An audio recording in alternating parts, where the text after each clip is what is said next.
inspiration po ng aking pong pinapopost ng Lord sa akin ay Psalm 118. Babasahin po rin sa kami doon sa verse 1. Give thanks to the Lord, for He is good, His love endures forever. And pinaka-favorite po doon, yung verse 21 sabi niya, I will praise you, O Lord, for you have become my salvation.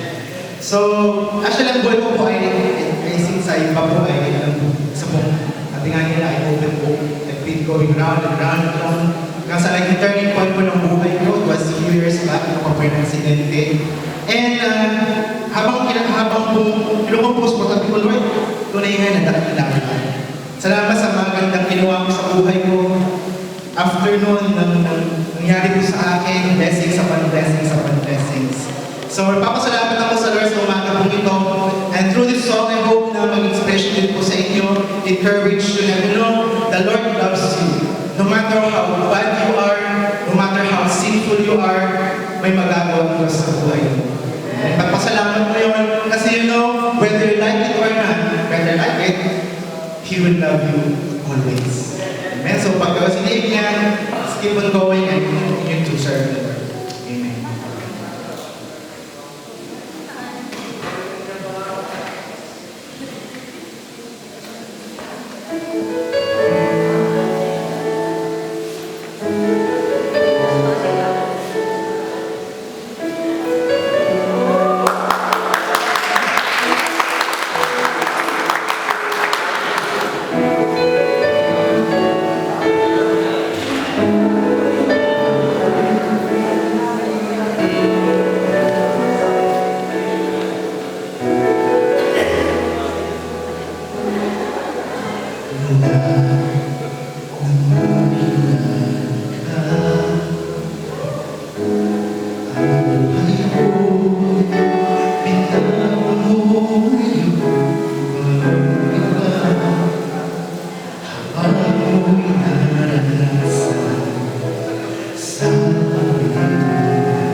kasalanan ako yung tinubos. Dakila ka, nag-iisang Diyos. Aking itaas ang pangalan mo. Puso'y kaya ang kabutihan kalapatan mo. Ngayon at kailanman ang ibibigay sa'yo. O Diyos, pasasalamat ko'y tanging sa'yo. Ngayon at kailanman ang ibibigay sa'yo.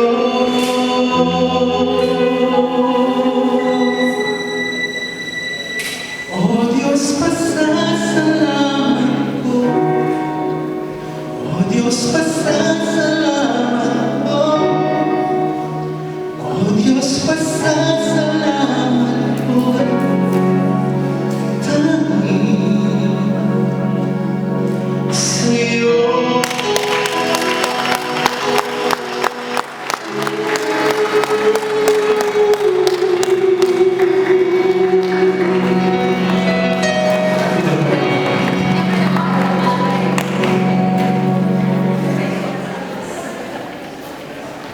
Amen.